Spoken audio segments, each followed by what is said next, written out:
हा आपला गुडघा आहे. गुडघ्याचे सांधे हे मांडीचं हाड आहे आणि खाली पोटरीचं हाड आहे आणि मध्ये ही गुडघ्याची गादी आहे. वयोमानानुसार ही गादी अशी झिजायला लागते. हे बघा इथं झीज पडली आहे आणि हळूहळू झीज गेली, झीज व्हायला लागली की हाडं एकमेकावर घासायला लागतात आणि मग आपल्याला वेदना सुरू होतात.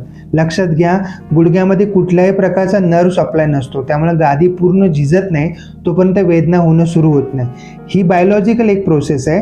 पुरुषांमध्ये 60व्या वर्षानंतर गुडघ्याची झीज चालू होते आणि स्त्रियांमध्ये मासिक पाळी बंद झाल्यावर साधारणतः 45व्या वर्षानंतर ही गुडघ्याची झीज चालू होते. ही झीज भरवून काढण्यासाठी आयुर्वेद आणि ॲलोपॅथीचे संयुक्त उपचार इमिक्स पद्धती आम्ही इथे करतो. इमिक्स ट्रीटमेंट आयुर्वा हॉस्पिटल नरे पुणे इथे आम्ही करतो आणि याला एक साधारणतः 6-7 महिन्याचा वेळ जातो. तुम्ही इच्छुक असाल, तुमचं गुडघ्याचं ऑपरेशन टाळायचं असेल, अजून काही गोष्टी हाडांसंदर्भात तुम्हाला माहिती हवी असेल तर या संदर्भात आयुर्वा हॉस्पिटलला येऊन तुम्ही भेटा